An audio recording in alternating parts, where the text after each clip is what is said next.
नहीं, बिल्कुल सारा कुछ होना है। ओके जी, आगाज़ करते हैं। सबसे पहले जी आज हम टेस्ट डिस्कस करते हैं, तीसरा, और उसके बाद फिर हम इंशाल्लाह आगे चलते हैं। Mister Idris, a resident taxpayer, makes the following information available to you relating to his accounting year ended 30 June 18। Required है जी compute the tax liability of Idris for tax year 2018। तो हमने टैक्स लाइबिलिटी निकालनी है। His income from business for the year ended 30 June 18 is 8.5 lakh. तो ठीक है जी, इनकम फ्रॉम बिजनेस 8.5 लाख रुपए की हो जाएगी, ऐड हो जाएगी जाके। He sold jewellery on 31 May 2018, हमारे ही साल में इसने ज्वेलरी बेची 12 मिलियन की, which was purchased by him 2 years earlier for ₹9 million, जो कि इसने 2 साल पहले 9 मिलियन की खरीदी थी।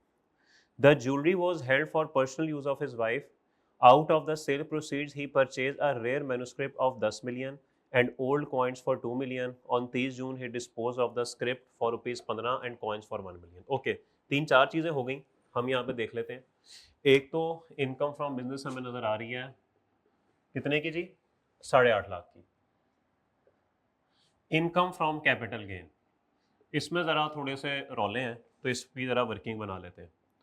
इनकम फ्रॉम कैपिटल गेन जी, ज्वेलरी बेची उसने 31 मई को 12 मिलियन की, जो कि 2 साल पहले 9 मिलियन की खरीदी गई थी। तो ठीक है सर, हमें से क्या लगे कब खरीदी गई थी। ज्वेलरी आपको पता है कैटेगरी 2 का एसेट है। 12 मिलियन माइनस 9 मिलियन, तो क्या 3 मिलियन का ये गेन टैक्सेबल होगा? बिल्कुल होगा। आगे चलिए, उसके बाद वो कहते हैं जी the jewellery was held for personal use. Out of the sale proceeds he purchased a rare manuscript 10 million, old coin for 2 million. Manuscript 10 million का खरीद के 15 मिलियन का बेच दिया, तो 5 मिलियन का गेन ये भी आ गया। मैन्युस्क्रिप्ट 15 मिलियन का बेच दिया, जबकि खरीदा था 10 मिलियन का, तो 5 मिलियन का गेन ये भी बन गया। और फिर कॉइन कितने का खरीदा जी, 2 मिलियन का खरीद के नुकसान हो गया जी, 1 मिलियन का बेच दिया। 1 million is sale, 2 million is purchase. तो आपको पता है कैटेगरी 2 के एसेट का लॉस तो एडजस्ट होता ही नहीं, इसको हम कर देंगे इग्नोर। ठीक है जी। Disposal of share in tax year 18, gain of ₹75,000 on the sale of shares in a private company. The sale was made more than 2 years ago after the acquisition of share। हमें इससे क्या लगा कब खरीदा कब बेचा, गेन उसने खुद ही प्लेट के बेच दिया, हमें भेज दिया। तो गेन ऑन प्राइवेट शेयर्स इसी में ऐड कर दूं? नो, क्यों? तो कैटेगरी 1 कैटेगरी 2 दोनों एनटीआर में होते हैं टैक्सेबल। कैटेगरी 1 और कैटेगरी 2 एनटीआर में है ना, तो दोनों को टोटल किया जा सकता है, कोई मसला नहीं है। बताएं जी कितना बनता है? 8 मिलियन। लें जी, ये अमाउंट इधर आ जाएगी, टोटल इनकम निकालें, नीचे उसने ज़कात दी हुई है 1 लाख, माइनस करें, टैक्सेबल इनकम निकाल लें और टैक्स लाइबिलिटी निकाल लें। ओके ब्रो, ठीक है जी, चलते हैं जी आगे।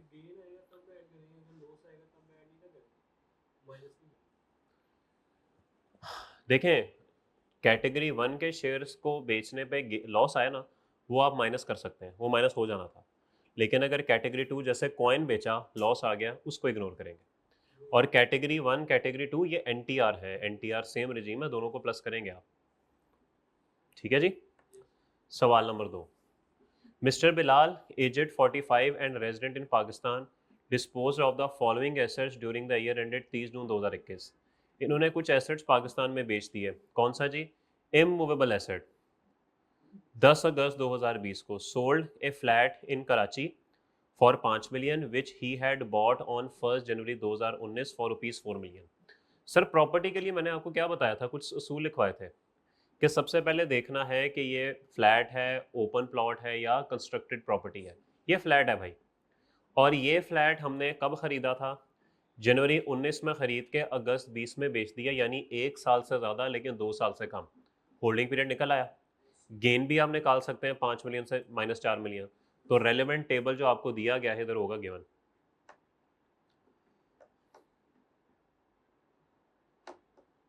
ये तो फ्लैट, ये देखें, 1 साल से ज़्यादा 2 साल से कम, सीरियल नंबर 2, गेन पे 7.5% टैक्स आप लगा देंगे।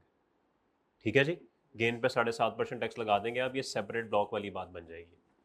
आगे चलिए, 30 June 21, sold 5000 shares in turbo motors limited and unlisted company in which 50% of the shares are held by the government of Balochistan at rupees 170। Sir ये तो सीधी सीधी पब्लिक बन गई, क्योंकि 50% या उससे ज़्यादा प्रोविंशियल गवर्नमेंट के पास है। He had purchased these shares on 1 November 2020 at rupees 120 per share and paid commission और rupees 0.10 per share on each side of the trade। तो ठीक है, खरीदने और बेचने पे कमीशन माइनस हो जाएगा। फिर वो कहता है जी sold 1.5 lakh shares in Farid sugar mills at a gain of compute tax payable. Okay sir, जो इमूवेबल एसेट है ये भी सेपरेट ब्लॉक है, अदर्स का जो पॉइंट नंबर 1 है ये भी सेपरेट ब्लॉक है, और जो आखिर नंबर 2 पे चीज दी गई है ये एनटीआर है। ठीक है, क्योंकि ये प्राइवेट कंपनी है। Where is duster? इस सवाल को हम किस तरीके से करेंगे?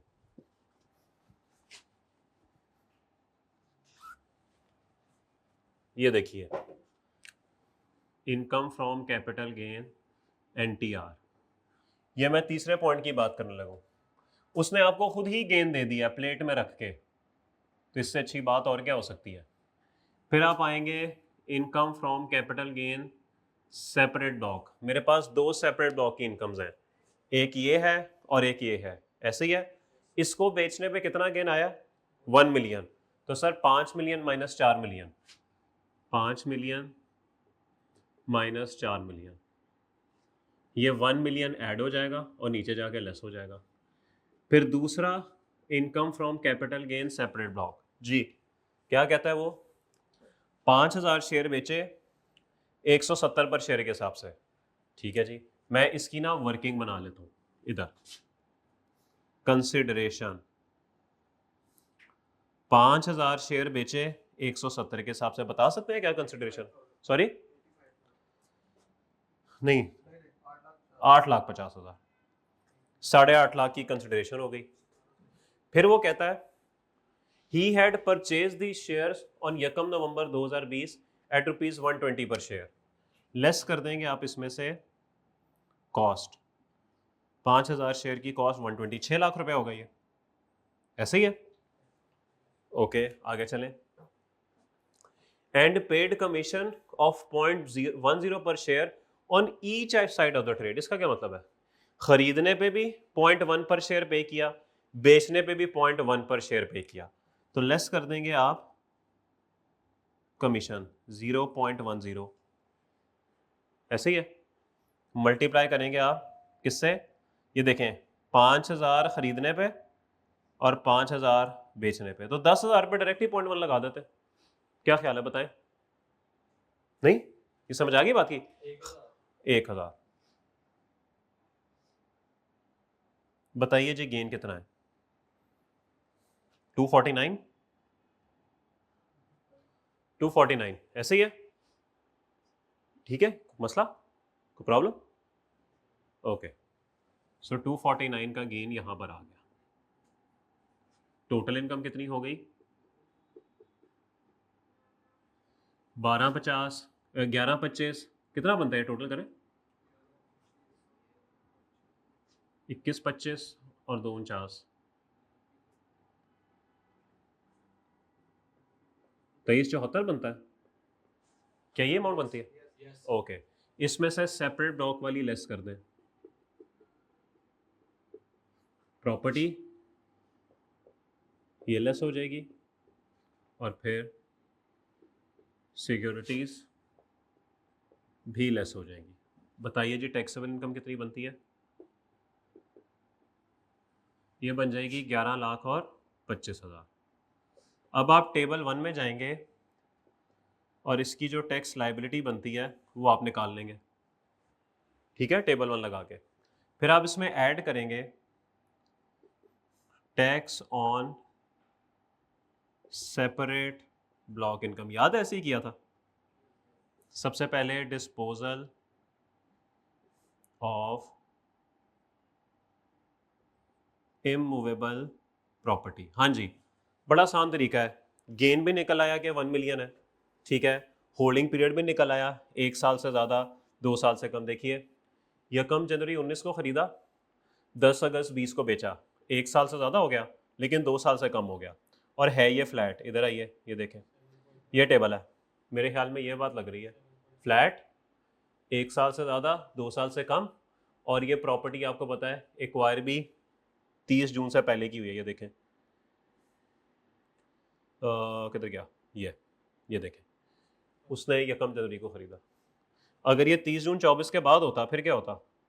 फिर ज़िंदगी सुकून में थी सर। ये देखें, ये सीधा 15%, सीधा 15% ज़िंदगी सुकून में, लेकिन अब थोड़ी मेहनत करनी पड़ेगी। चले कोई बात नहीं।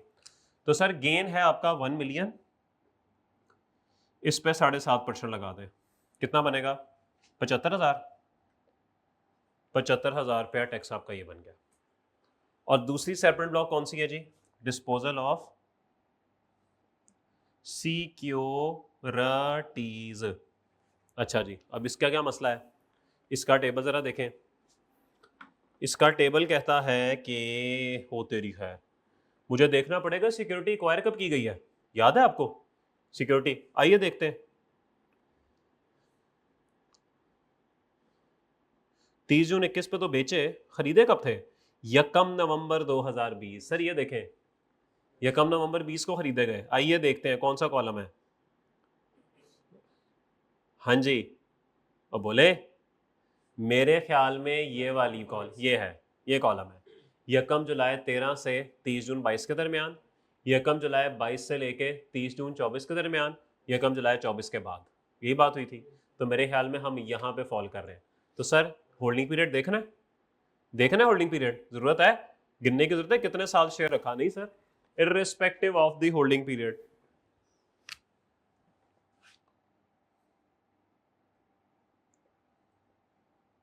बताइए, सॉरी,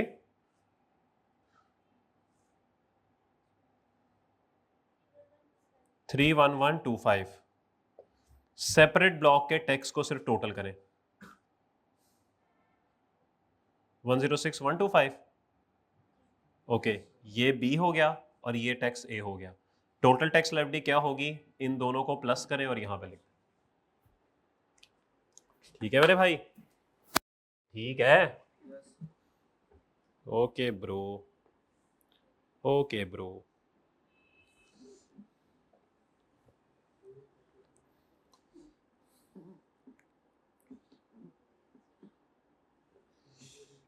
हाय, चलिए जी अगले सवाल के ऊपर।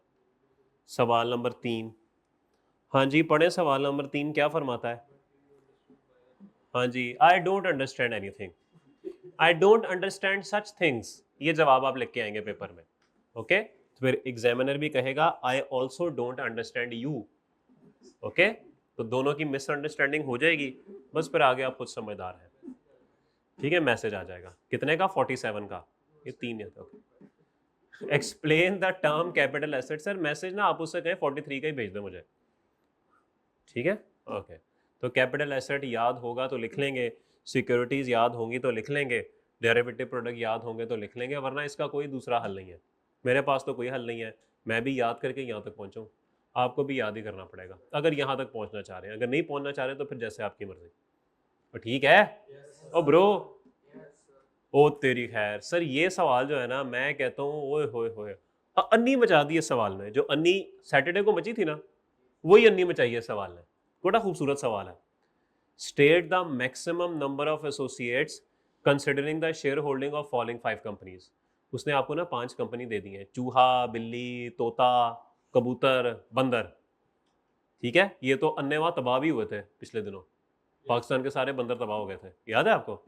अच्छा, तो अब हमने एसोसिएट्स निकालने, इसमें से शेयर होल्डर्स भी आ रहे हैं, हर कंपनी के शेयर होल्डर दे दिए, कंपनियों के नाम दे दिए। वो कह रहा है बताओ एसोसिएट्स कितने हैं। हाँ भी, अब बताएं। पहले जरा चूहे को पकड़ते हैं, बताएं जी क्या हिसाब किताब है? चूहा और मिस्टर ए, यही था ना, 50% या उससे शेयर। तो चूहा और मिस्टर ए एसोसिएट हो गए। और देखें, चूहा मिस्टर बी नहीं बनते, चूहा मिस्टर सी नहीं बनते, मिस्टर ए बी सी आपस में होंगे एसोसिएट्स? तीनों आपस में एसोसिएट्स नहीं होते? तो बोले क्यों, क्यों एसोसिएट्स नहीं होते?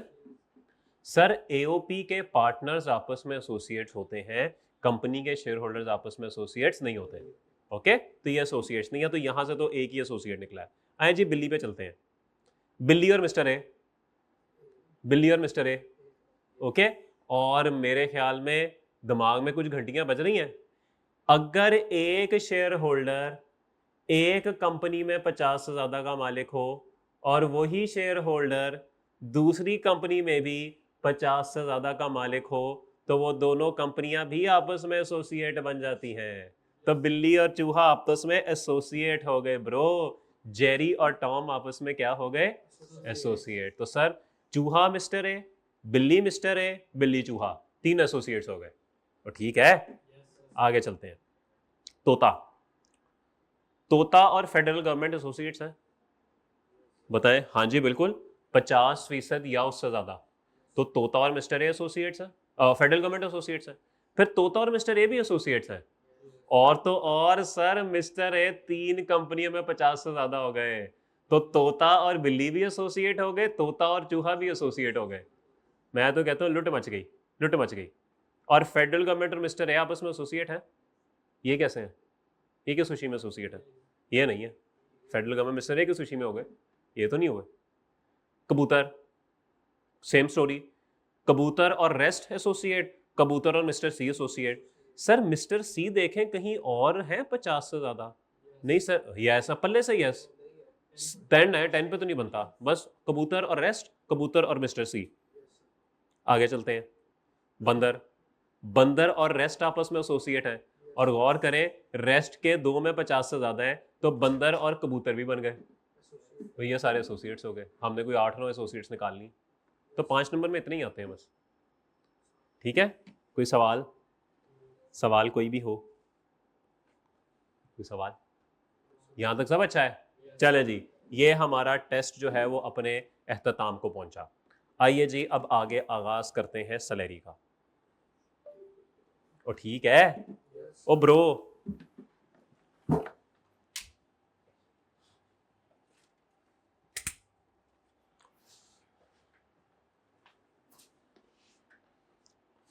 चलिए जी, कल हमने कहां तक पढ़ लिया था? जी सर, क्या कैसे पता लग जाएगा? अरे यार तू ठहर जा यार, तू भाई को इजी लेता है। ओके ब्रो, सैलरी का पहला लेक्चर 97 तक। ओके ब्रो,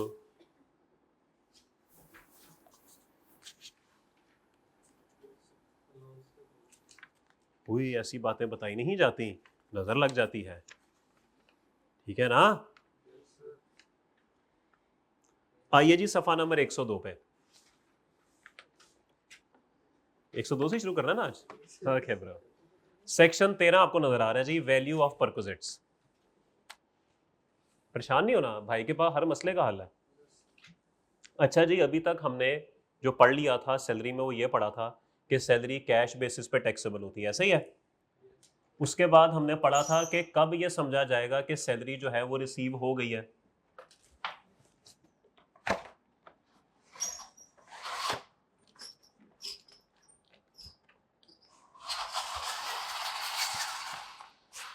कब ये समझा जाएगा कि सैलरी रिसीव हो गई है? उसमें हमने पढ़ा था कि जी एक्चुअली रिसीव हो जाए, आपके बिहाफ पे अप्लाई हो जाए, आपके इंस्ट्रक्शन पे अप्लाई हो जाए, किसी कानून के तहत अप्लाई हो जाए या मेड अवेलेबल हो जाए, याद है आपको? उसके बाद हमने ये बात पढ़ी थी कि किस किस चीज़ को सैलरी माना जाएगा। वही पे, वेजेस, लीव पे, बोनस, वही सारी फजूलियात, अलाउंस पढ़ा, फिर हमने कोई रीइंबर्समेंट वगैरह पढ़ी, फिर इसके अलावा हमने और भी चीज़ें पढ़ ली कि जी प्रॉफिट गेन में से कोई शेयर मिल जाएगा, बस ठीक है समझ जाएं। और भी इस तरह की हमने चीज़ें पढ़ ली, तो हम पहुंच गए सफा 102 तक, ठीक है। अच्छा, 102 पे सेक्शन 13 लिखा हुआ है। इससे ऊपर जो सेक्शन 12 है ना, इसके अंदर बस ये बताया हुआ है कि क्या चीज़ सैलरी है, ठीक है। सेक्शन 13 के अंदर वो बात कर रहा है वैल्यू ऑफ परक्विजिट्स की। परक्विजिट्स कहते हैं बेनिफिट्स को, बेनिफिट्स मिसाल के तौर पे जब आप लोग नौकरी पे जाएंगे तो सर आपको तनख्वाह के अलावा ना बहुत से बेनिफिट्स भी मिलते हैं। गाड़ी मिल गई, घर मिल गया, लैपटॉप मिल गया, एसी मिल गया, वॉशिंग मशीन मिल गई, कुछ भी हो सकता है। तो सर ये सब बेनिफिट्स हैं, ये सब बेनिफिट्स हैं, तो इनकी भी टैक्सेशन होनी बनती है। ओके, अब वो टैक्सेशन कैसे होगी देखते हैं। सबसे पहले आपके सामने आ रहा है जी rule 5 of income tax rules, following will be added in the income if employer has provided employ a motor vehicle. Okay मेरे भाई, दो अल्फाज आपने जहन में रखने हैं, प्रोवाइडेड या फिर ट्रांसफर्ड, सोल्ड और गिफ्टेड। मेरे भाई दोनों बातों में क्या फर्क है? इसका मतलब है, उर्दू पढ़ लेते हैं ना, जब तक नौकरी है तब तक बेनिफिट है, नौकरी खत्म तो बेनिफिट भी खत्म। ओके जब तक नौकरी है तब तक बेनिफिट है, नौकरी खत्म तो बेनिफिट भी खत्म। प्रोवाइडेड का मतलब ये होता है। और इसका क्या मतलब होता है जी? पक्की पक्की ट्रांसफर, हमेशा के लिए तुम्हारी हो गई। गाड़ी एम्प्लॉयर ने को गिफ्ट कर दी, सर ये आज से आपकी हो गई। ओके तो प्रोवाइडेड में गाड़ी आपके पास तब तक होगी जब तक नौकरी है, नौकरी खत्म तो गाड़ी भी खत्म। लेकिन ट्रांसफर के अंदर आपको गाड़ी हमेशा के लिए दे दी जाएगी। तो दोनों बातों में फर्क है, दोनों की टैक्सेशन में फर्क है। हम जो भी पढ़ने लगे हैं ना, हम प्रोवाइडेड की टैक्सेशन पढ़ने लगे हैं कि अगर आप नौकरी करने गए और आपसे पूछा गया कि सर जी, उन्होंने आपसे पूछा कि भाई माशाल्लाह सीए क्वालिफाई कर लिया, कितनी तनख्वाह लोगे? आपने कहा तनख्वाह में 8 लाख से कम तो सवाल ही पैदा नहीं होता। उन्होंने कहा ठीक है जी 8 लाख भी आपको मिल जाएगा। और सर एक अदद गाड़ी मिल जाए ना तो क्या ही बात हो। कौन सी गाड़ी? होंडा सिविक तो कम से कम हो ना। उन्होंने कहा ठीक है, जब तक नौकरी है आपको होंडा सिविक दी, नौकरी खत्म तो गाड़ी भी खत्म। अब यहाँ पे लॉ मेकर ये कहता है कि जो आपको सैलरी मिल रही है 8 लाख रुपए की, वो तो ऐड होगी, वो तो पीछे सेक्शन हम सारे पढ़ा है। लेकिन ये जो गाड़ी मिल रही है सर, ये किस खाते में है? खुशी होगी? खुशी होगी तो आपको पता है खुशी में किसका हिस्सा है? एफबीआर का। खुशी में एफबीआर का हिस्सा है, वो हिस्सा हमें उसको देना पड़ेगा। अब वो कैसे होगा, आइए जरा देखिए बोर्ड पे, बस अब आपने देखना है। ले जी, जो कार आपको प्रोवाइडेड की गई है, बल्कि car is the wrong word, car गलत वर्ड है, वेहिकल होना चाहिए वर्ड। जरूरी तो नहीं ना कि आपको कार मिले, हो सकता है आपको ट्रैक्टर दे दिया जाए, ट्रैक्टर पे आया करो ऑफिस। हाँ बिल्कुल हो सकता है आपको मजदा ट्रक दे दिया जाए, आपको बस दे दी जाए। वेहिकल होनी चाहिए ना, मोटर वेहिकल। मोटर वेहिकल ऐसी हर वो चीज जिसमें मोटर लगी हो सकता है रिक्शा दे दिया जाए, रिक्शे पे आया करो। तो सब इसमें कवर्ड है। तो car provided is the wrong word, vehicle या मोटर वेहिकल ये राइट वर्ड है। मेरे भाई तीन ऑप्शंस निकल सकती हैं, तीन ऑप्शंस निकल सकती हैं गाड़ी की। पहली ऑप्शन ये है कि आपको गाड़ी सिर्फ और सिर्फ दफ्तर के इस्तेमाल के लिए दे दी जाए, यानी आपको कहा जाए कि आप को सुबह दफ्तर से गाड़ी आया करेगी सिविक, ड्राइवर आपको घर से पिक करेगा, दफ्तर छोड़ेगा, दफ्तर में आपने कहीं जाना है मीटिंग के लिए तो सिविक ले जाएं, शाम को ये गाड़ी आपको घर छोड़ के तो वापस दफ्तर आ जाया करेगी। इसको कहते हैं ऑफिशियल पर्पस। ठीक होगी बात? Official purpose. दूसरा क्या हो सकता है? ये गाड़ी आपने दफ्तर लेकर ही नहीं आनी, बस घर ले जाए, ये घर वालों की है, आपके बीवी बच्चे इस पे फिरेंगे।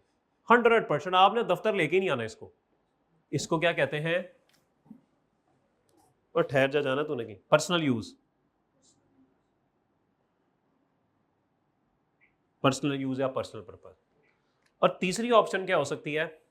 सर सुबह इस गाड़ी पे दफ्तर है, सारा दिन दफ्तर के काम करें, शाम को ये साथ गाड़ी घर ले जाए और घर वालों के साथ भी इंजॉय करें। ठीक है, तो इसका मतलब है partly for official and partly for personal. आपको ये तीनों सिनेरियो समझ आ गए कि ऑफिशियल क्या है, पर्सनल क्या है, और पार्टली ऑफिशियल पार्टली पर्सनल क्या है। अच्छा मेरे भाई अब जरा मुझे बताइए, आपने सीए किया हुआ है, 8 लाख रुपया तनख्वाह लग चुकी है, लेकिन ये आप किसी को बता तो नहीं ना सकते, इनकम थोड़ी कोई बताई जाती है, किसी को नजर लग जाती है। तो आपको गाड़ी मिल गई ऑफिशियल पर्पस के लिए, यानी वो गाड़ी ना सिर्फ दफ्तर खड़ी रहती है, घर नहीं आती। अब शाम को जब आप दफ्तर से घर आए ना, गाड़ी आपको छोड़ के वापस चली गई, तो आपकी फुप्पो आ गई। अब फुप्पो ने देखा गराज खाली है, उन्होंने कहा क्या फ़ायदा तेरे सीए करने का कि तुझे गाड़ी नहीं मिली। अब आप साबित कर सकते हैं कि आपको गाड़ी मिली हुई है? नहीं कर सकते, गाड़ी है ही नहीं। अब आपको खड़ी जो नहीं हुई, खुशी होगी आपको? कोई खुशी नहीं होगी, कोई खुशी नहीं होगी, नो खुशी। ठीक है जी। दूसरा सिनेरियो, गाड़ी हर वक्त घर खड़ी है, पुप्पो सुबह आए, रात को आए, 6 बजे आए, 12 बजे आए, 3 बजे आए, जब मर्जी आए, आओ ना जरा फोन, हर वक्त सिविक खड़ी है। सर कितनी ज्यादा खुशी होगी, इतनी खुशी, इतनी ज्यादा खुशी आपको आज तक नहीं होगी। अन्य वाह खुशी, जब मर्जी आए फुप्पो, जब मर्जी आए, अन्य वाह खुशी। और यहां पर या अल्लाह मियाँ ऑफिस टाइम में फुप्पो ना आएगा, गाड़ी घर नहीं होगी, बस शाम के टाइम ही आए, ठीक है?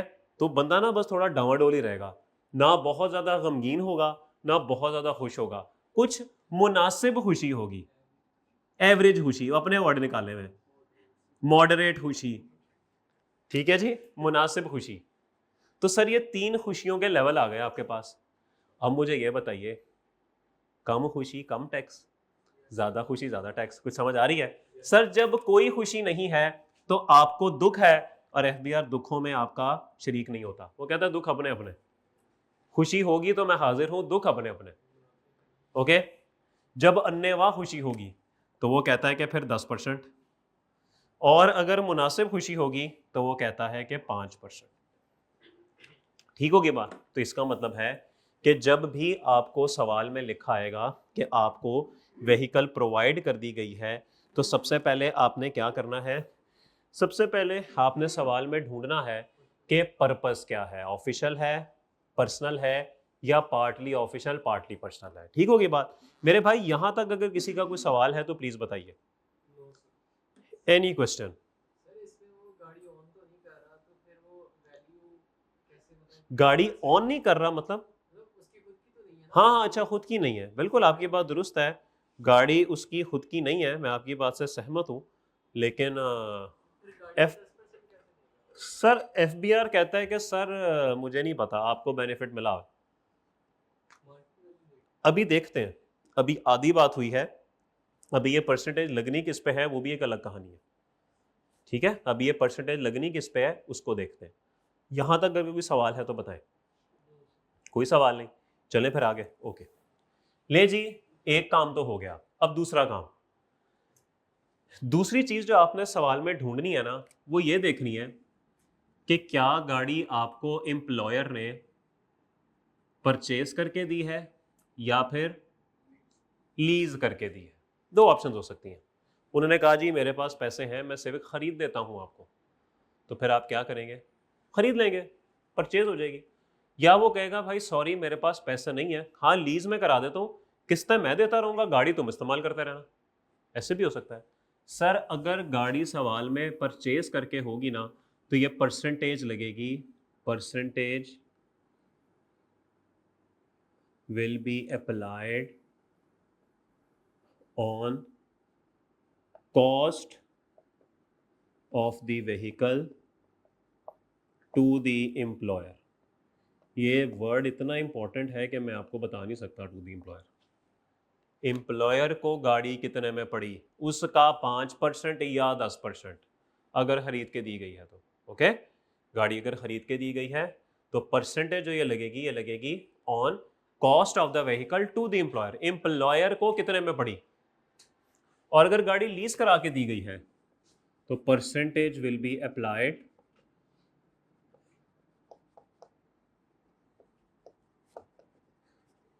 On fair market value of vehicle at the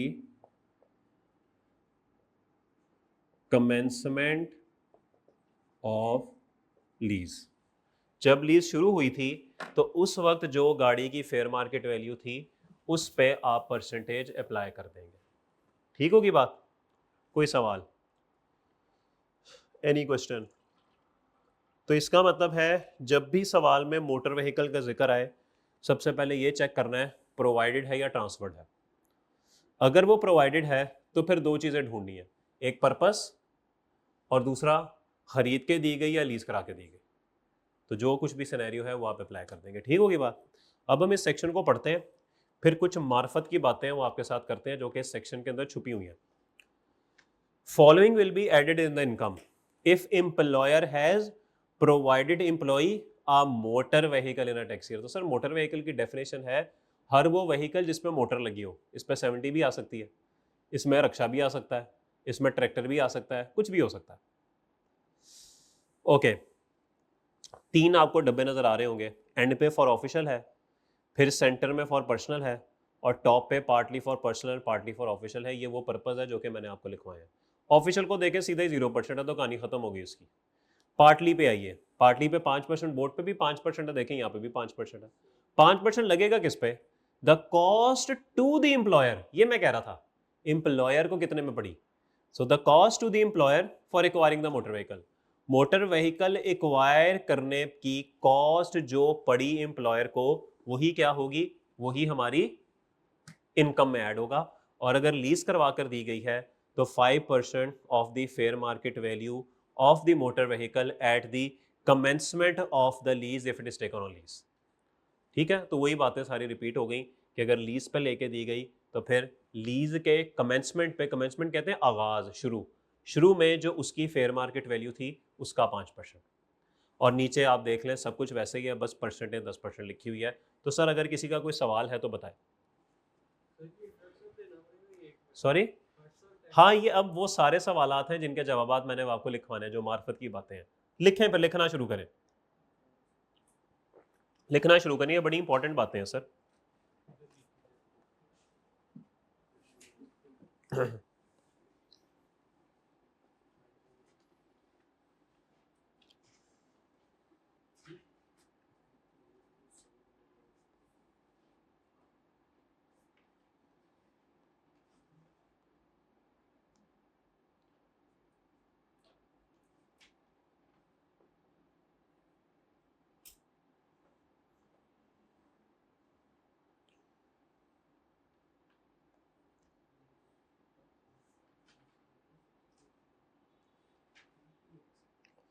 हाँ जी, लिखें, उर्दू में बेशक लिख लें, उर्दू में बेशक लिख लें। ये बेनिफिट, यहाँ ये 3 4 5 पॉइंट्स बनेंगे। ये बेनिफिट उस वक्त तक सैलरी में ऐड होता रहेगा, ये बेनिफिट उस वक्त तक सैलरी में ऐड होता रहेगा, ये बेनिफिट उस वक्त तक सैलरी में ऐड होता रहेगा जब तक आपके पास गाड़ी है, जब तक आपके पास गाड़ी है, जब तक आपके पास गाड़ी है। इसी जुमले के साथ लिखें, अगर गाड़ी, अगर गाड़ी 500 साल, 500 ही लिखें, 500 लिखें, अगर गाड़ी 500 साल तक आपके पास है, वह लिखें, अन्यवा करके लिखें। अगर गाड़ी 500 साल तक आपके पास है, अगर गाड़ी 500 साल तक आपके पास है, तो ये बेनिफिट भी, ये बेनिफिट भी 500 साल तक ऐड होता रहेगा। तो ये बेनिफिट भी 500 साल तक ऐड होता रहेगा। ठीक है जी, दूसरा पॉइंट लिखें, दूसरा पॉइंट लिखें, गाड़ी की यूजफुल लाइफ, गाड़ी की यूजफुल लाइफ और डेप्रिसिएशन, गाड़ी की यूजफुल लाइफ और डेप्रिसिएशन दोनों को इग्नोर करना है।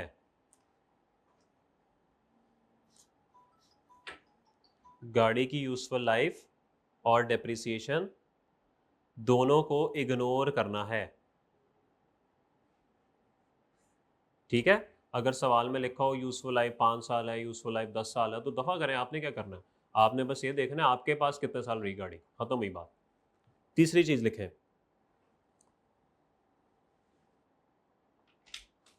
हमेशा percentage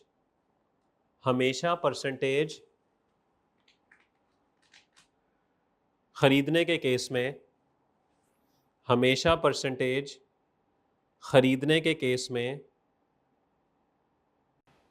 cost to the employer पे लगेगी। कॉस्ट टू द एम्प्लॉयर को इन्वर्टेड कॉमर्स में लिखिएगा। हमेशा परसेंटेज खरीदने के केस में कॉस्ट टू द एम्प्लॉयर पे लगेगी। इसी के साथ लिखें, अगर मार्केट में कॉस्ट 10 लाख है, अगर मार्केट में कॉस्ट 10 लाख है, अगर मार्केट में कॉस्ट 10 लाख है और आपको गाड़ी 8 लाख में मिली, अगर मार्केट में कॉस्ट 10 लाख है और एम्प्लॉयर को गाड़ी 8 लाख में मिली, तो परसेंटेज 8 लाख पे लगेगी। ठीक है जी, मार्केट में कॉस्ट 10 लाख है और एम्प्लॉयर को गाड़ी 8 लाख में मिली, तो परसेंटेज 8 लाख पे लगेगी। अक्सर ऐसा होता है, एम्प्लॉयर का हो सकता है कोई दोस्त हो, वो मार्केट से सस्ती गाड़ी दे दे। मार्केट में अगर कॉस्ट उसकी 10 लाख है, डिस्काउंट मिल जाए आपको, तो सर जो कॉस्ट टू द एम्प्लॉयर है ना, आपने वो कंसिडर करना। ठीक होगी बात? ये बात समझ आ गई? अच्छा, अगली बात फिलहाल सुने, लिखते बाद में है। मैंने एक गाड़ी खरीदी 2001 में, ठीक है, 3-4 साल मैंने, वो 10 लाख की खरीदी, 3-4 साल मैंने खुद इस्तेमाल की, फिर एक एम्प्लॉय आ गया, 2006 में मैंने एम्प्लॉय को गाड़ी दे दी। अब बताइए क्या करूं? कार प्रोवाइडेड है जी, 4 साल मैंने गाड़ी खुद इस्तेमाल की, 5वें साल एम्प्लॉय आ गया, वही गाड़ी मैंने उसको दे दी कि चलो तुम चलाओ अब इसको। तो बताएं अब क्या करूं? परसेंटेज लगेगी नहीं लगेगी, किस पे लगेगी? यानी दूसरे अल्फाज में सेकंड हैंड गाड़ी मैंने एम्प्लॉय को दे दी, ऐसा भी तो हो सकता ना। अब बताइए क्या करूं? क्या करूं फिर? सर देखें, गाड़ी फ़िरौन के दौर में भी ख़रीदी गई थी ना, तो जो कॉस्ट होगी ना उसी पे परसेंटेज लगा देनी आप। ईयर ऑफ परचेज आपसे रिलेवेंट है, ठीक है, बस जो उसकी ख़रीदने की कॉस्ट थी, फ़िरौन के दौर में अगर 600 रुपये की गाड़ी खरीदी थी ना, तो 10% आप 600 पे लगा देंगे। तो आपने ये नहीं देखना कि गाड़ी ब्रांड न्यू है, गाड़ी पुरानी है, गाड़ी 200 साल पुरानी है, किसी से होके आई है मेरे पास।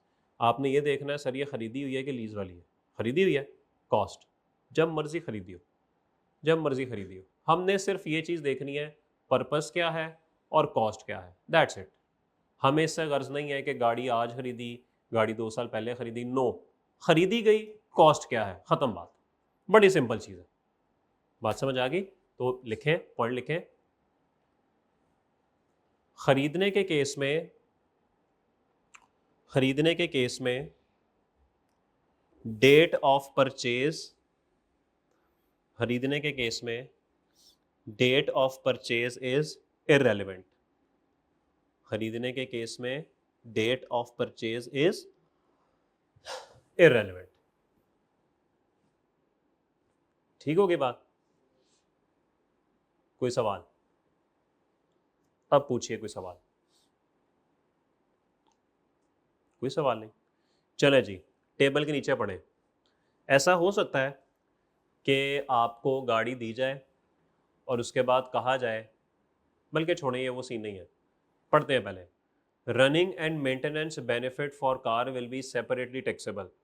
अगर गाड़ी की कोई रिपेयर मेंटेनेंस हो रही है ना और वो एम्प्लॉयर पे कर रहा है, तो वो भी टैक्सेबल है, वो अलग से बेनिफिट है। तो गाड़ी का बेनिफिट अलग से हो गया और ये रिपेयर एंड मेंटेनेंस का बेनिफिट अलग से हो गया। अब दो बातें हो सकती हैं, या तो एम्प्लॉयर ने आपको गाड़ी प्रोवाइड की थी और उसकी रिपेयर एंड मेंटेनेंस हो रही है, वो भी ऐड होगी। कभी कभार एम्प्लॉयर कहते हैं यार मैं गाड़ी तो नहीं दे सकता तुम्हें, लेकिन जो तुम्हारी ज़ाती गाड़ी है ना, जो तुम दफ्तर लेके आते हो, उस पर मैं उसकी रिपेयर एंड मेंटेनेंस भी मेरे ज़िम्मे, तो वो भी टैक्सेबल। जहाँ पे आपको खुशी होगी बस ठीक है, वो टैक्सेबल है, बड़ी सिंपल सी बात है। ठीक है जी, वो ठीक है ओ ब्रो, ओके। चलें जी, for above rule employ in whose director of a company, ये बात तो हमने पहले पढ़ ली थी कि जो फुल टाइम डायरेक्टर वो भी एम्प्लॉय ही होता है। ओके सर, कोई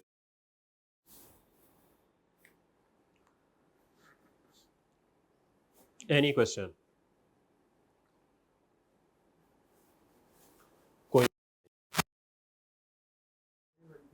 जे? हाँ नहीं नहीं, वो कह रहा है कि अगर डायरेक्टर को भी ये बेनिफिट्स मिले तो टैक्सेशन उसकी भी ऐसे ही है। ये नहीं है कि डायरेक्टर को आप ज़रा और तरीके से उसकी करें, सेम उसकी है टैक्सेशन। ओके उफ, चलें पर आगे।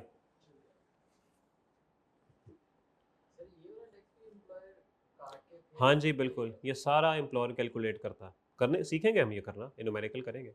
अच्छा, पेज 103 के टॉप पे ना एक डब्बा बना हुआ है जिसमें 2 क्वेश्चंस हैं। इसको ज़रा करें, इसको देखें अभी।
अल्लाह अकबर।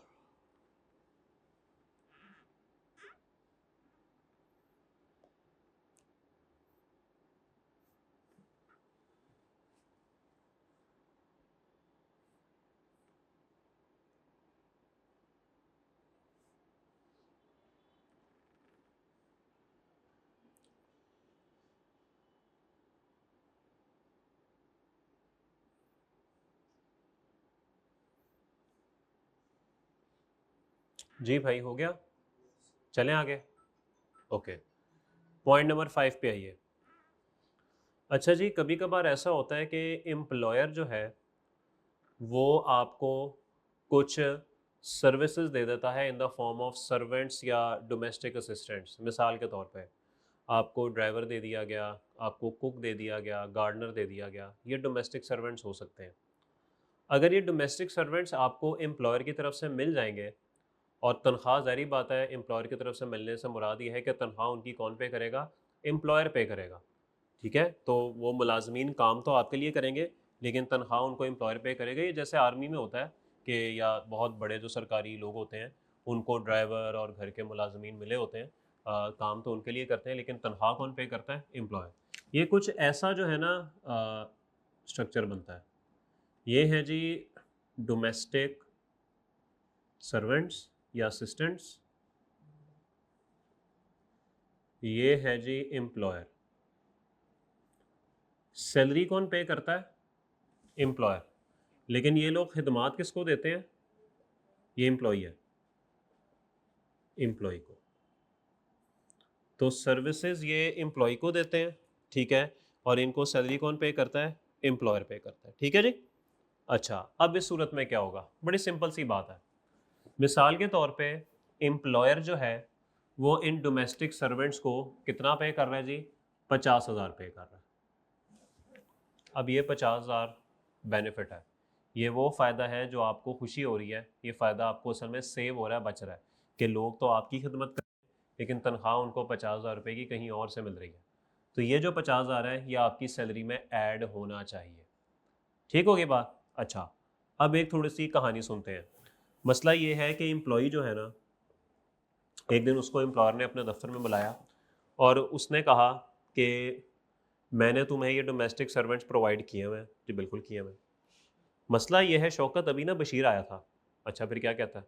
वो कहता है कि सर जी बड़ा आपने नवाजा हुआ है एम्प्लॉई को, शौकत को, डोमेस्टिक सर्वेंट्स भी दिए हुए हैं, उसको गार्डनर भी दिया हुआ है, उसको ड्राइवर भी दिया हुआ है, हम कोई सुतेले हैं? हमें भी तो ये बेनिफिट मिल सकते हैं। तो बताओ फिर क्या किया जाए? सर मुझे तो समझ नहीं आ रही क्या किया जाए, आप ही इस तरीके से समझा दें। उसने कहा मेरे जहन में एक आइडिया है। जी बताएं। आइडिया ये है कि तुम हर महीने ना मुझे 10,000 रुपये दे दिया करो। अच्छा सर, इससे क्या होगा? इससे ये होगा कि कल को जब बशीर आके मुझे कहेगा ना कि बड़ी मेहरबानी की हुई है आपने शौकत पे, बड़े उसको मुलाजमीन प्रोवाइड किए हुए, तो मैं उसको कहूँगा कि भाई मुफ्त मारी में नहीं है, मैं उससे 10,000 रुपया वसूल करता हूँ। तो जब वो ये बात सुनेगा ना, तो उसको पता लग जाएगा कि हाँ वाकई ये पैसे ले रहा है। वही बात हुई जब बशीर ने दोबारा आके कहा ना कि सर बड़ी मेहरबानी की हुई है, तो एम्प्लॉयर ने कहा कि भाई मैं तो सर 10,000 वसूल कर रहा हूँ, तुम भी 10,000 दो, तुम्हें भी डोमेस्टिक सर्वेंट दे दो। उसने कहा सॉरी सर मुझे कोई शौक नहीं। बात समझ आई? लेकिन शौकत की टैक्सेशन क्या होगी? हम असल में इसकी टैक्सेशन पढ़ रहे हैं। क्या इसको ये फायदा हो रहा है? बोले, ये वो तनख्वाह है जो इसको देनी चाहिए थी लेकिन ये पे नहीं कर रहा। ये कितनी पे कर रहा है? सिर्फ 10,000। तो लॉ कहता है कि वो अमाउंट जो एम्प्लॉयर सर्वेंट को पे कर रहा है, क्या ये वो अमाउंट है? So amount paid by employer to the servant, उसमें से लेस कर दो वो अमाउंट जो कि एम्प्लॉय एम्प्लॉयर को पे कर रहा है, 10,000।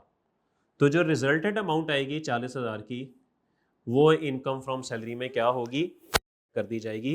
तो ये यहाँ पर पॉइंट नंबर 5 है कि where the services of a housekeeper, driver, gardener और other domestic assistant are provided by an employer to an employ. तो अगर ये तमाम सर्विसेज एम्प्लॉयर ने एम्प्लॉय को प्रोवाइड की, the following shall be added in the salary income.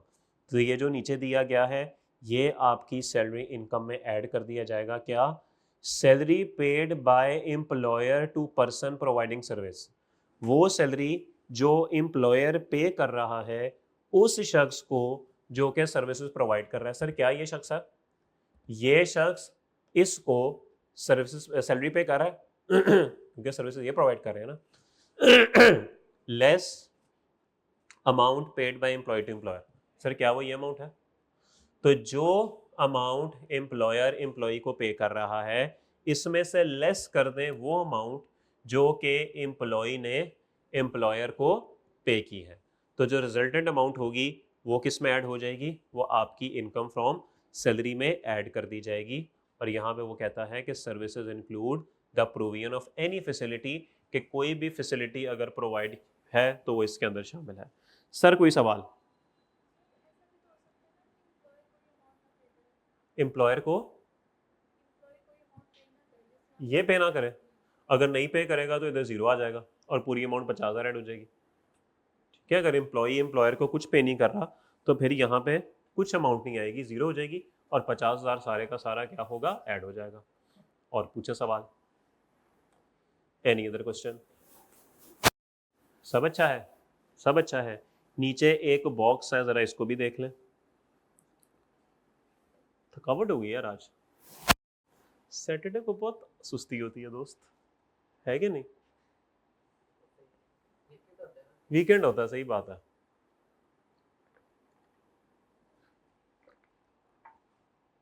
बच्चे भी कहेंगे सर जो कपड़े आपने थर्सडे को पहने थे वो दोबारा पहन के आ गए। बच्चे भी बड़े शहजादे हैं। कोई नहीं, ऑनलाइन वालों एक राज है, उन्होंने लेक्चर कौन सा सैटरडे को देखना है, उन्होंने भी 2 हफ्ते बाद जाके देखना है। इतना इतना क्वेश्चन खड़ा होगा इनका पीछे कि जी मेरे 20 लेक्चर रह गए हैं, मेरे 15 रह गए हैं, मेरे 11 रह गए। ये भी बात, वेरी गुड क्वेश्चन। वो कह रहा है लेक्चर ठीक तरीके से नहीं देखते तो मुझे क्या देखेंगे। Very good, I like it. हाँ जी, टेबल तो देख लेना सही तरीके से। और हाँ मेरे भाई, तबीयत ठीक है? नींद आ रही है आपको भी? यार मुझे भी बड़ी शदीद नींद आ रही है। हे किधर फंसा दिया आप लोगों ने। बस रहेगी थोड़ी देर, आधा आधा घंटा रहेगी, आधा पौना घंटा।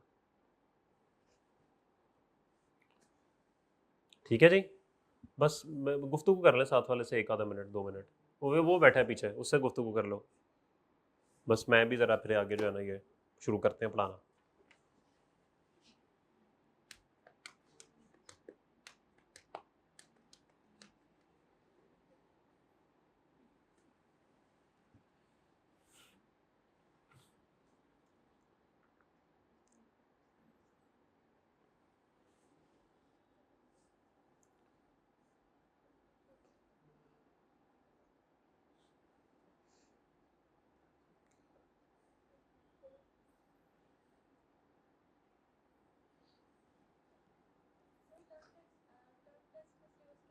टर्म टेस्ट अगले हफ्ते है ना। टर्म टेस्ट का सिलेबस आपको मैं बता दूंगा। वैसे नॉर्मली बड़ा सिंपल रूल होता है जो पढ़ा सारा कुछ, लेकिन अभी परसों जो टेस्ट है उसका सिलेबस तो डिस्कस कर लेना। ठीक है, हमने अभी तक चैप्टर 6 ही पढ़ा है, टैक्स क्रेडिट्स, और उससे पहले चैप्टर 5 पढ़ा। चैप्टर 5 का टेस्ट अभी नहीं हुआ ना। चैप्टर 5 की डिविडेंड और परमानेंट एस्टैब्लिशमेंट 3 सफ़े थे मुझे याद है। चैप्टर 5, बल्कि एक काम करें, चैप्टर 5 पूरे का दोबारा टेस्ट है, ऐसे ही कंफ्यूज करेंगे। 3 सफ़े आएंगे, 3 सफ़े रह गए थे पीछे, 69, 72, 73 गालिबन रह गया था पीछे। लेकिन चैप्टर 5 पूरे का टेस्ट है और चैप्टर 6 का टेस्ट है, ये भी पूरा। और न्यूमेरिकली तो आपको पता है फिर capital gain, property, other sources का कुछ ना कुछ आ ही सकता है। सो न्यूमेरिकल में हो सकता है बाकी चैप्टर भी आ जाए जो पढ़े हैं, ठीक है, लेकिन थ्योरेटिकली यही 2 चैप्टर टेस्ट होंगे सैटरडे को। ठीक है जी, वो ठीक है, वो सही है। वो परेशान क्यों होते हो जी सर? परेशानी बड़ी है, क्यों परेशान है मेरा भाई? हर बंदा परेशान है, हर आदमी परेशान है। क्या परेशानी है मेरे भाई को? सिर्फ मेरे भाई को 2, 3 या 4 परेशानियां हो सकती हैं। अगर 2 पेपर हैं तो 2 परेशानियां, 3 पेपर हैं तो 3 परेशानियां, 4 हैं तो 4। कितने पेपर हैं? तो 3 परेशानियां बस।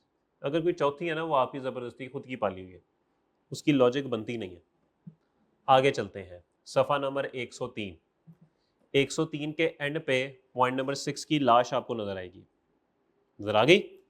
चलिए, if utilities are provided by an employer to an employ, वो कहता है कि यूटिलिटीज एम्प्लॉयर ने एम्प्लॉय को प्रोवाइड की हैं। The salary shall include the fair market value of the utilities less amount paid by the employ to employer. वो कहता है कि सैलरी के अंदर शामिल होगा क्या? यूटिलिटीज की फेयर मार्केट वैल्यू, लेस कर देंगे वो अमाउंट जो एम्प्लॉय ने एम्प्लॉयर को पे की, बिल्कुल इसी तरीके से। अच्छा जी, मिटा दूं जो कुछ लिखा हुआ है? वो बोले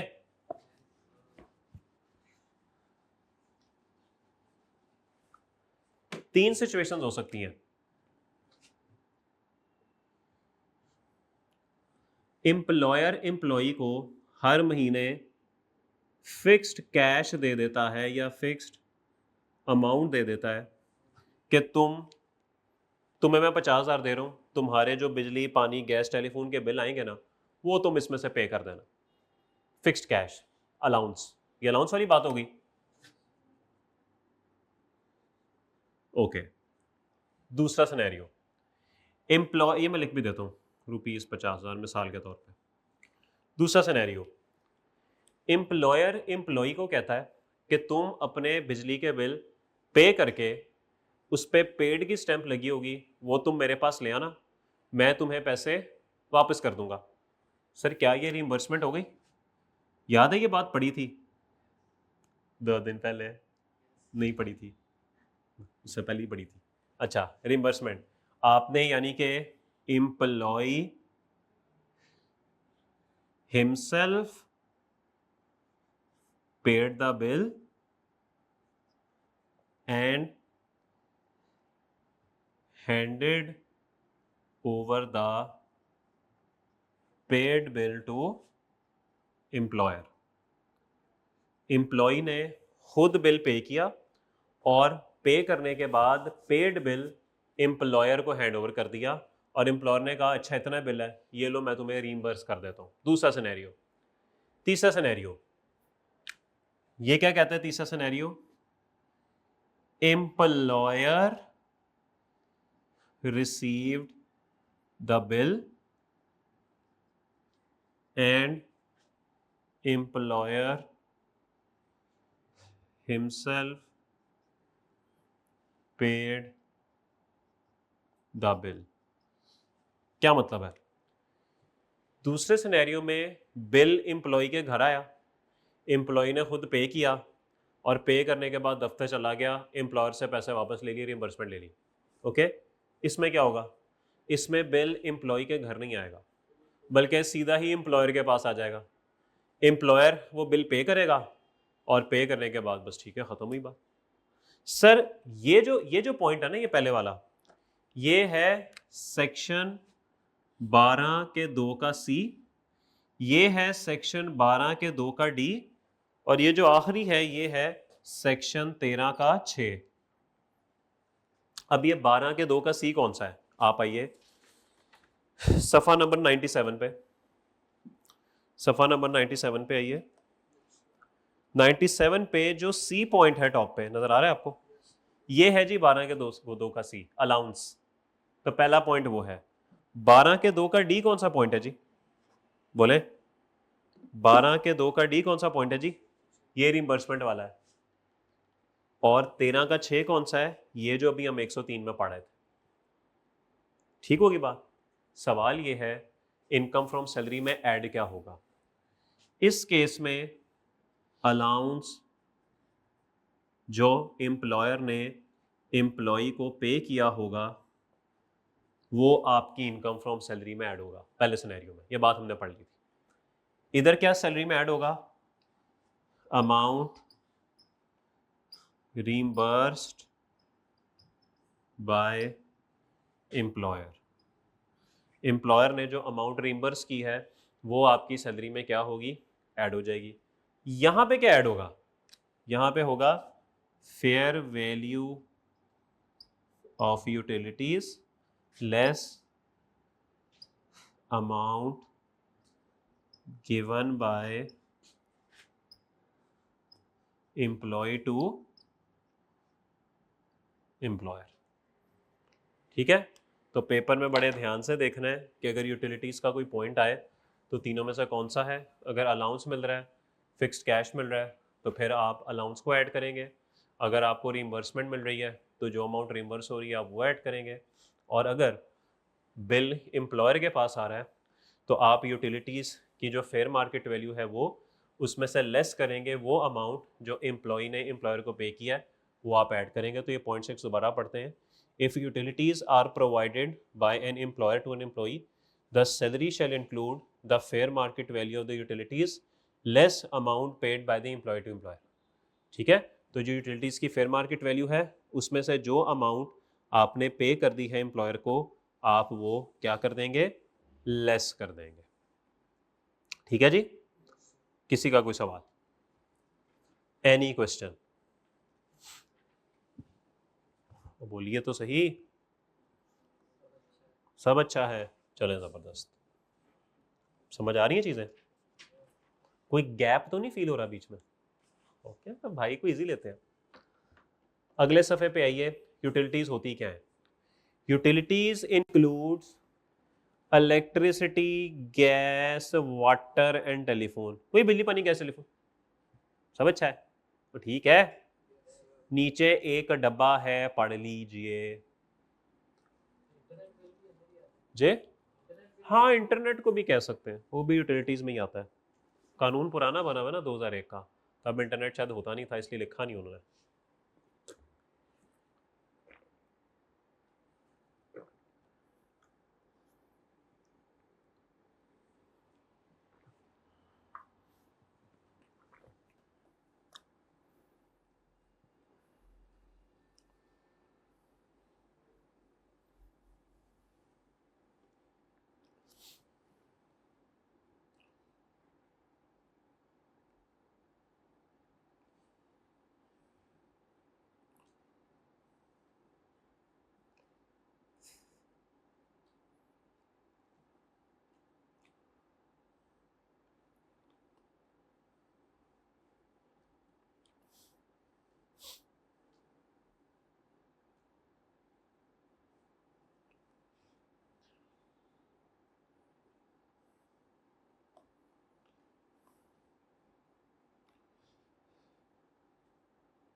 जी, पढ़ लिया आप लोगों ने? कोई सवाल है तो बताइए। Any question bro?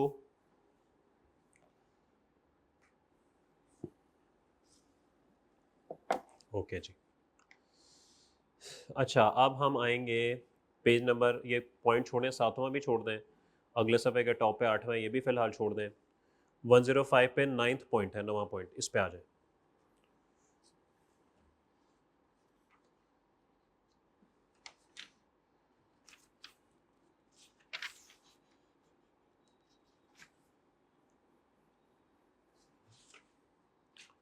Point number 9 में वो कहता है जी, अच्छा थोड़ी सी ज़रा पहले सिनेरियो सुन लें।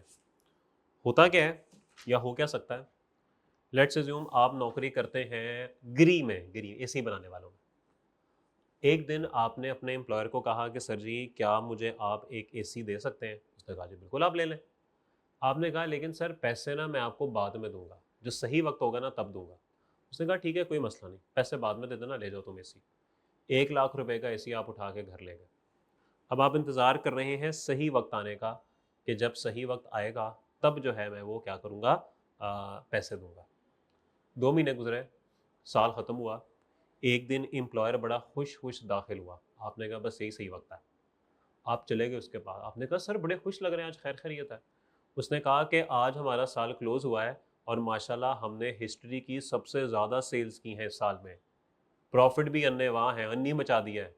सर बस आप ही आप हैं सर, छा गया, सब आपकी बदौलत हुआ है, आपका विजन है, सब कुछ आपकी वजह से ही है। ठीक है, सब कुछ आपकी वजह से है, अन्नी मचा दी सर आपने, आप जैसा इंटेलिजेंट बंदा दुनिया में नहीं आया। ये सारा हमारा प्लान था, हमारा डिज़ाइन था, हमने ही बना के दिया था सबको। बड़ा खुश हुआ एम्प्लॉयर। साथ ही आपने कहा यही वक्त है। सर वो एसी के पैसे थे, मैं सोच रहा था दे दूं फिर आपको। ओ यार छोड़, दफा कर, क्या तूने एसी के पैसे दिए, जा माफ किया तुझे, thank you very much sir, यही सही वक्त था। आप बाहर आ गए। अब सर मुझे ये बताइए, जब आपने एसी एम्प्लॉयर से एक किस्म का उधार ही लिया था ना, उधार लिया था, तो आपकी लाइबिलिटी बन गई थी टुवर्ड्स एम्प्लॉयर। तो सर अगर आपकी लाइबिलिटी टुवर्ड्स एम्प्लॉयर, एम्प्लॉयर माफ कर दे, एम्प्लॉयर वेव ऑफ कर दे, खुशी होगी आपको? अगर आगे आप खुद समझदार हैं, तो जितनी अमाउंट की लायबिलिटी वेव ऑफ होगी वो आपकी सैलरी में ऐड कर दी जाएगी। मेरे ख्याल में इसके दो ही सिनेरियो बनते हैं, या तो आप एम्प्लॉयर से कोई चीज़ खरीद लें और उसको पैसे ना दें, वो पैसे माफ़ कर दें, ये एक सिनेरियो हो सकता है। या अगर आपने उससे कोई कर्जा ले लिया, वो भी तो लायबिलिटी है ना, उसने कर्जा माफ़ कर दिया, वो भी ऐड हो जाएगा। तो पॉइंट 9 कहता है जी, where an obligation of an employ towards employer is waived by the employer. वो कहता है कि अगर एम्प्लॉय की कोई भी जिम्मेदारी एम्प्लॉयर की तरफ एम्प्लॉयर ने ही वेव ऑफ कर दी, it will be added in salary, ये सैलरी में क्या की जाएगी, ऐड कर दी जाएगी। ठीक होगी बात? तो अगर कोई भी एम्प्लॉय की ऑब्लिगेशन एम्प्लॉयर की तरफ एम्प्लॉयर ने ही वेव ऑफ कर दी, ये सैलरी में ऐड कर दी जाएगी। और ऑब्लिगेशन कौन सी हो सकती है, डब्बे में उसने बता दिया, loan received by an employee, हो सकता है आपने कोई एम्प्लॉयर से कर्जा लिया वो माफ हो गया, या फिर गुड्स और services purchased on credit by employee, या फिर आपने कोई उधार पे एम्प्लॉयर से चीज़ें खरीदी हुई हैं वो उसने माफ़ कर दिया। ठीक है, तो ये दो चीज़ें हो सकती हैं जो वो माफ़ कर सकता है। सर किसी का कोई सवाल, यहाँ तक कोई सवाल है तो प्लीज़ बताइए, बोलिए तो सही, सब अच्छा है? नीचे एग्जाम्पल है, क्वेश्चन है, पढ़ें इसे प्लीज़।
जी ठीक हो गया, आगे चले। Okay, point number 10। Point number 10, अच्छा ये भी हो सकता है कि आपकी लायबिलिटी टुवर्ड्स थर्ड पार्टी हो। टुवर्ड्स थर्ड पार्टी से क्या मुराद है? आपने बैंक से कोई कर्जा लिया हुआ है या किसी और शख्स से कोई उधार चीज़ खरीदी हुई है जो आपने उसको पे करना है। ये भी हो सकता है कि आपने अगर बैंक से कर्जा लिया हुआ है और आप वो कर्जा बैंक को वापस नहीं कर पा रहे, एम्प्लॉयर कहे कि चलो मैं ये कर्जा वापस कर देता हूँ, कोई बात नहीं छोड़ो जाओ। सर फिर मुझे आपको पे करना पड़ेगा। और नहीं नहीं नहीं, जाओ कुछ नहीं होता, खैर है बस कर दिया मैंने पे। तो अगर आपकी किसी थर्ड पार्टी की तरफ कोई लाइबिलिटी थी और वो एम्प्लॉयर ने पे कर दी, तो वो भी क्या होगी, आपकी इनकम फ्रॉम सैलरी में ऐड कर दी जाएगी। ये पॉइंट नंबर 10 है कि where an obligation of an employ towards a third party is paid by the employer. अगर एम्प्लॉय की कोई भी जिम्मेदारी थर्ड पार्टी की तरफ is paid by the employer, employer ने पे कर दी, it will be added in salary, ये सैलरी में ऐड कर दी जाएगी। ठीक होगी बात। तो कोई भी जिम्मेदारी एम्प्लॉय की थर्ड पार्टी की तरफ अगर एम्प्लॉयर ने पे की, तो वो भी आपकी इनकम फ्रॉम सैलरी में ऐड कर दी जाएगी। नीचे एक बॉक्स है, प्लीज इसको पढ़ लें।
जी यहाँ तक कोई सवाल? यहाँ तक सब अच्छा है? वो बोले तो सही, परेशान परेशान लग रहे हैं, ज़्यादा हो गया कि ठीक है? सही है, आगे चले फिर। ओके चले फिर। सफ़ा नंबर 106 पे ही आपको पॉइंट नंबर 12 नज़र आएगा, आ रहा है नज़र? अच्छा जी, प्रोवाइडेड की बात हो रही है अभी तक हमने ट्रांसफ़र का तो जिक्र नहीं किया। अभी तक हमने सिर्फ और सिर्फ प्रोवाइडेड की बात ही की है। तो पॉइंट नंबर 12 में घर प्रोवाइड हो रहा है जी आपको। ठीक है, वैल्यूएशन ऑफ अकोमोडेशन का मतलब होता है कि एम्प्लॉयर ने आपको घर प्रोवाइड कर दिया। वो ये कहता है the value of accommodation provided by an employer to the employee shall be higher of. कहता है कि अगर एम्प्लॉयर ने एम्प्लॉय को घर प्रोवाइड कर दिया, तो सैलरी में जो अमाउंट ऐड होगी वो क्या होगी, हायर ऑफ होगी। क्या? 45%, पता नहीं क्या लिखा हुआ है, बस आखिरी 3 अल्फाज पढ़ लें। 45% ऑफ बेसिक सैलरी। सर ये बेसिक सैलरी क्या होती है? देखिए, असल में हमने आज तक बस एक ही लफ्ज़ सुना हुआ है कि एक ही चीज़ होती है और वो है सैलरी। असल में ना ऐसा होता नहीं है। एम्प्लॉयर्स ने एक बनाया होता है अपने पास सैलरी का स्ट्रक्चर कि इस शख्स की बेसिक सैलरी है 1 लाख रुपया, फिर इसको यूटिलिटीज़ का अलाउंस हम देते हैं 20,000 रुपया, फिर इसको हम रेंट अलाउंस देते हैं 10,000 रुपया, फिर हम इसको ट्रैवलिंग अलाउंस देते हैं 5,000 रुपये। तो फिर बन जाती है इसकी ग्रॉस सैलरी, 1,20, 1,30, 1,35। ये आप जो एम्प्लॉयर से मांगते हैं ना इंटरव्यू के दौरान कितनी सैलरी लेनी है, वो आप ये मांग रहे होते हैं, ये इतनी मुझे चाहिए। वो उसने बैक एंड पे अपना ब्रेकअप खुद बनाया होता है कि इसके अंदर बेसिक इतनी होगी, ये मैं उसको अलाउंसेस दे दिया करूँगा। वैसे ही बस ड्रामेबाजी होती है, कोई इसका फ़ायदा एक आधी जगह पे ही होता है, वरना इसका फ़ायदा नहीं होता। लेकिन यहाँ पे वो क्या कह रहा है, वो कहता है कि अगर एम्प्लॉयर ने एम्प्लॉय को घर प्रोवाइड कर दिया, तो फिर जो आपकी सैलरी में अमाउंट ऐड होगी वो बताइए, इसका 45% या इसका 45%? इसका 45%। ठीक है, बेसिक सैलरी का 45%, या फिर amount that would have been paid by the employer had no accommodation been provided. वो अमाउंट जो एम्प्लॉयर पे करता अगर घर ना देता।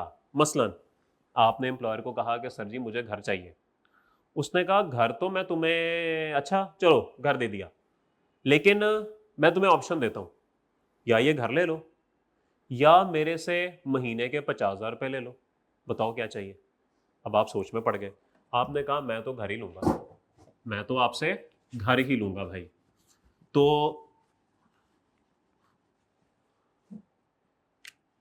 दो ऑप्शंस, 45% ऑफ बेसिक सैलरी, महीने की बेसिक सैलरी ₹1,00,000, तो साल की कितनी होगी 12 लाख, 12 लाख का 45% बताएं कितना बनता है।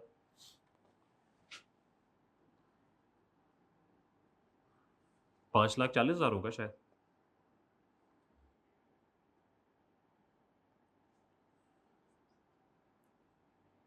12 लाख का 45%, 5,40,000। वो कहता है बेसिक सैलरी का 45%, या फिर वो अमाउंट जो एम्प्लॉयर एम्प्लॉय को देता अगर घर ना देता। उसने कहा या घर ले लो या महीने के 50,000 ले लो, आपने कहा मैं तो घर ही लूंगा।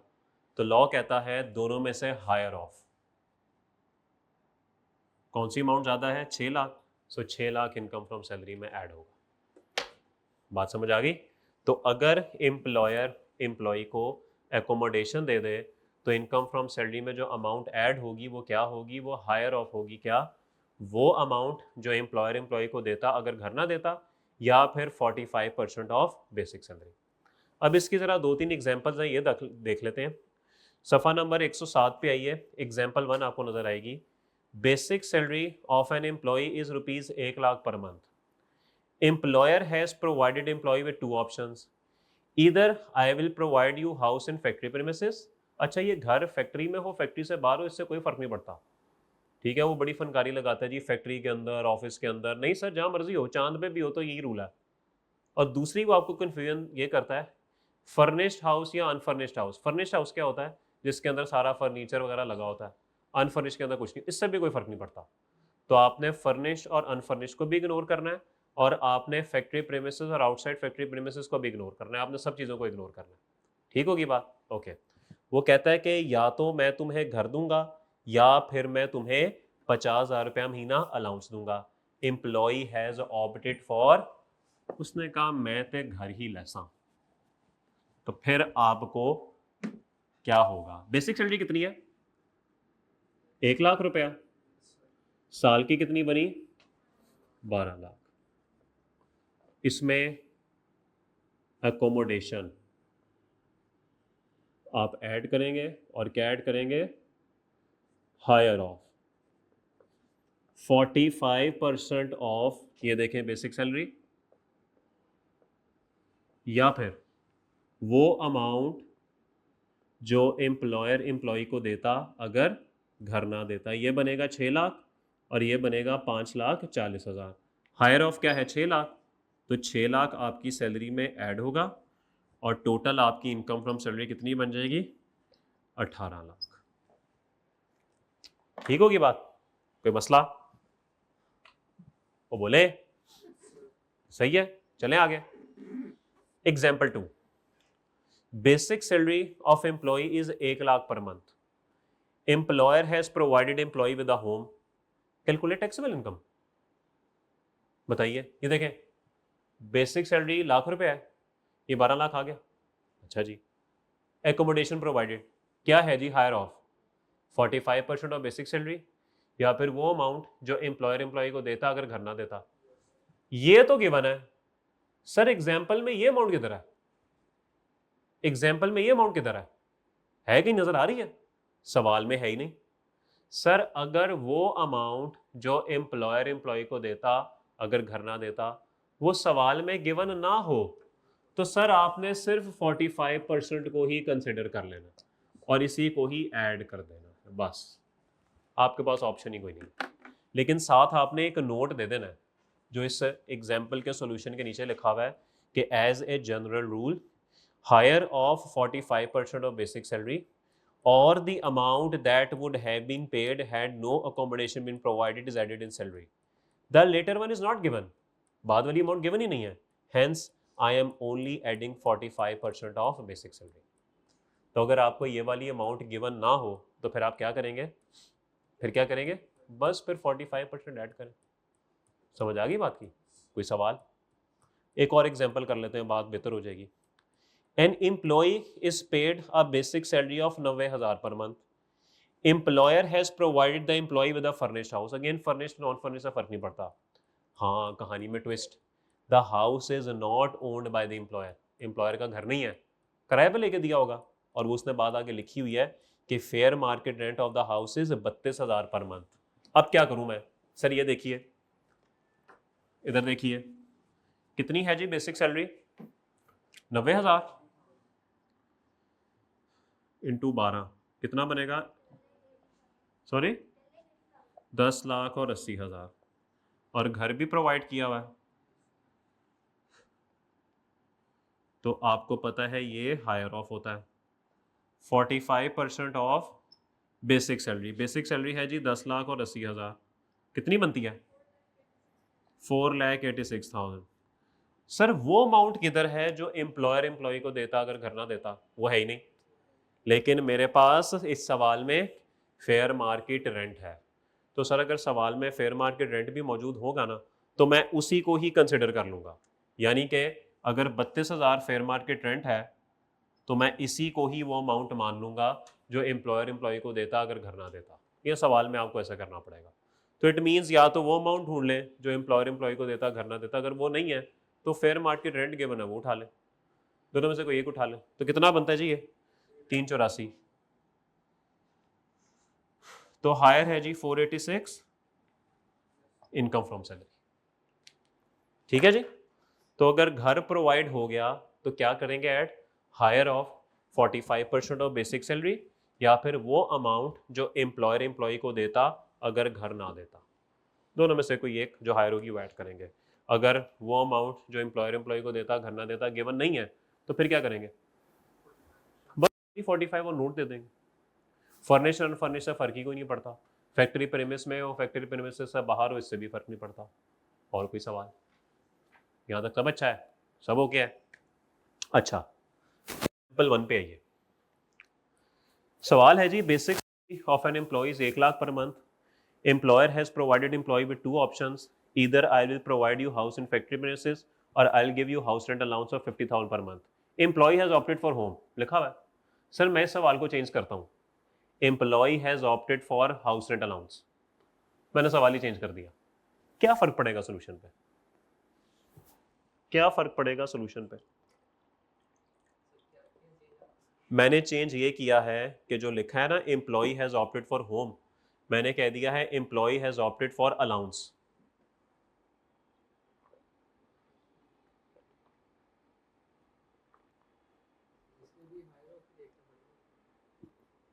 भाई कह रहे हैं इसमें भी हायर ऑफ देखना पड़ेगा। अच्छा, और इसके अलावा?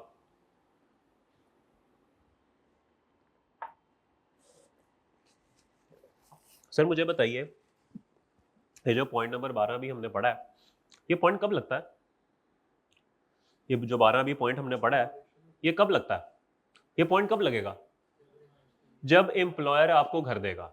सर मैं जब कहता हूं कि employee has opted for allowance, आपको घर मिला, तो जब घर मिला ही नहीं तो आप कैसे कह सकते हैं कि मैं हायर ऑफ वाली बात लगाऊंगा? क्या ख्याल है? घर तो मैंने नहीं चाहिए, घर नहीं लेना, घर मुझे तू कैश दे 50,000 महीना, अल्लाह हाफिज। तो सर ये बात तो फिर वो जो अलाउंस पड़ा था उसमें चली गई, तो बस 50,000 एड सैलरी में खत्म। ये पॉइंट लगेगा ही नहीं। ये पॉइंट लगेगा ही तब जब आप घर अवेल करेंगे। आपने घर अवेल ही नहीं किया तो फिर तो ये अलाउंस बन गया, बस सिंपल अलाउंस ऐड करें, फिर हायर ऑफ कुछ नहीं है। ठीक है, तो ये बात जहन में रखनी है। अन्य वानी शुरू हो जाना पेपर में, देख लेना है कि एम्प्लॉय ने घर ऑप्ट भी किया है कि नहीं। अगर ऑप्ट करेगा तो ये बात लगेगी। ठीक है जी, चलें जी 106 पे वापस आए। Employee includes a director of a company. ठीक है जी, ओके है। नोट फॉर स्टूडेंट्स पढ़ें। If amount that would have been paid by employer had no accommodation been provided is not given in exam.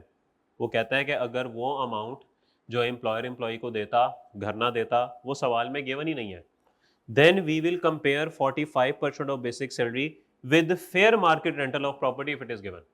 अगर वो अमाउंट, ये बात हो गई हुई है एग्जाम्पल 3 में कि अगर वो अमाउंट आपको गिवन ही नहीं है जो एम्प्लॉयर एम्प्लॉय को देता, घर ना देता, तो फिर आप किसके साथ कंपेयर करेंगे? फेयर मार्केट रेंटल के साथ कंपेयर कर लेंगे। ठीक होगी बात? ये बात सबको समझ आ गई है? ओके। अच्छा, अगले सफ़े 107 के टॉप पे ना एक फजूल सी बात लिखी है, फ़र्क करा दें इसे। ये कोई गवर्नमेंट एम्प्लॉयज़ के लिए है, कोई 45 की जगह ना 30% है। बस यही लिखा हुआ है, बस छोड़ दें इसको, मैंने आपको पढ़ने की भी ज़रूरत नहीं है, छोड़ें, दफ़ा करें। ठीक है, आखिरी बात करते हैं और फिर ठीक है छुट्टी देते हैं आपको, आज यशी करें। लिखा हुआ है जी, the value of accommodation page 106 पे, provided by an employer to the employee shall be higher of 45% of the minimum of the time scale of basic salary और बेसिक सैलरी। 45% या तो बेसिक सैलरी का ले लेना है या फिर minimum of time scale of basic salary. Sir ये मिनिमम ऑफ टाइम स्केल क्या होता है? इधर देखिए, सवाल पूछ के मैं खुद को शर्मिंदा नहीं करूंगा, लेकिन चले फिर भी आदत से मजबूर हूं। अखबार पढ़ते हैं? ये देखें, कम सर किताबें नहीं पढ़ते, अखबार क्या पढ़ना है? अखबार में कभी नौकरी वाला सफ़ा पढ़ा? कभी ज़िंदगी में कोई मौका मिला हो, मुलाजमत के मौके, करियर अपॉर्चुनिटीज़, वहाँ पे लिखा होता है कि जी हमें एक अदद चार्टर्ड अकाउंटेंट चाहिए, सॉरी हमें एक अदद फाइनेंस मैनेजर चाहिए जिसकी क्वालिफिकेशन होगी चार्टर्ड अकाउंटेंट, और उसकी सैलरी ना कुछ ऐसे लिखी होती है, यूं करके लिखी होती है, अजीब सी सैलरी लिखी होती है। ये क्या मतलब है इसका? इसका मतलब है कि जब आप ज्वाइन करेंगे आपकी तनख्वाह होगी, एक साल 20-20 हज़ार का इंक्रीमेंट होगा, तब तक इंक्रीमेंट लगता रहेगा जब तक आपकी सैलरी 3 लाख नहीं हो जाती। हो जाएगी बस खत्म, इंक्रीमेंट नहीं है कोई। फिर अगर इंक्रीमेंट चाहिए तो इंतजार करें अपनी प्रमोशन का, रैंक या ग्रेड चेंज होने का। ठीक है, तो ये इस तरह से बात होती है। ये आपकी आगाज सैलरी से होगा, हर साल 20,000 का इंक्रीमेंट मिलेगा और तब तक मिलता रहेगा जब तक आपकी सैलरी 3 लाख नहीं हो जाती। सर इस तरीके से अगर आपकी सैलरी को प्रेजेंट किया जाए, इसको कहते हैं टाइम स्केल। ये टाइम स्केल है सर। और मुझे बताइए, इस टाइम स्केल में आपकी सैलरी लाख से बढ़ के 3 लाख पे हो जाएगी? मिनिमम कितनी है? 1 lakh. Sir this is minimum of time scale.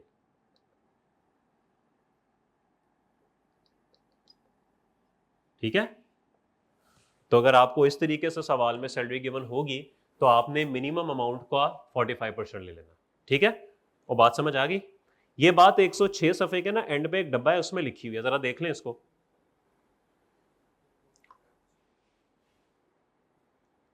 ठीक है, ये डब्बा समझ आ गया आपको? ले जी, यहां तक कोई सवाल? चलें बस ठीक है, आज के लिए इतना काफ़ी है। कल इंशाल्लाह फिर बाकी बातें करते हैं। कल इंशाल्लाह न्यूमेरिकल प्लान है, न्यूमेरिकल भी इंशाल्लाह हम ना कोशिश करेंगे एक आपको कराऊंगा। ठीक है जी, ले जी, ख्याल रखिएगा अपना, मुलाकात होती है, अल्लाह हाफ़िज़।